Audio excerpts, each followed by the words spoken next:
মধ্যপ্রাচ্যে ছড়িয়ে পড়া যুদ্ধের প্রেক্ষাপটে ইরানের সার্বভৌমত্ব ও নিরাপত্তা রক্ষায় তেহরানের প্রতি জোরালো সমর্থন ব্যক্ত করেছে চীন। কিন্তু বন্ধুর ভূমিকা বলতে কেবল এইটুকুই। ইরানের উপর ইসরায়েল যুক্তরাষ্ট্রের হামলায় বেইজিং তীব্র ক্ষোভ প্রকাশ করলেও নিজেদের স্বার্থকে সবার আগে প্রাধান্য দিচ্ছে চীন।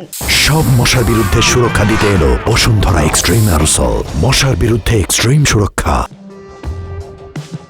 চীনের রাষ্ট্রীয় গণমাধ্যম সিসিটিভি জানায়, চীন ও ইরানের ঐতিহাসিক বন্ধুত্বকে যথাযথ গুরুত্ব দেয় বেইজিং, আর তাই দেশটির সার্বভৌমত্ব ও মর্যাদা রক্ষায় সবসময় দেশটির পাশে থাকার বিষয়ে অঙ্গীকারবদ্ধ বেইজিং। কিন্তু কাজে প্রকাশ পায়নি সে মিত্রতার লক্ষণ।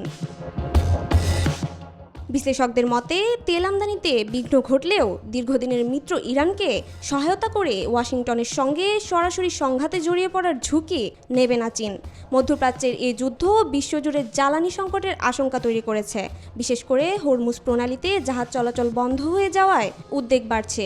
জ্বালানি রপ্তানিকারক দেশ হিসেবে এশিয়ার বেশ কিছু দেশের মতো চীনও এই জলপথের উপর নির্ভরশীল।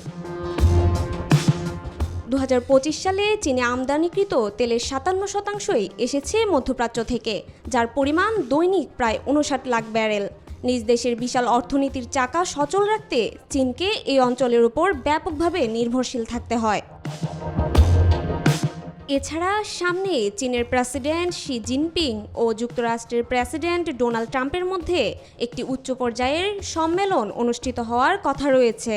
তাই বিশ্লেষকরা বলছেন, জ্বালানি নিরাপত্তা নিশ্চিত করতে এবং ওয়াশিংটনের সঙ্গে সংঘাতে জড়ানোর অনিচ্ছার কারণে চীন কেবল শক্ত কথার মধ্যেই সীমাবদ্ধ থাকবে।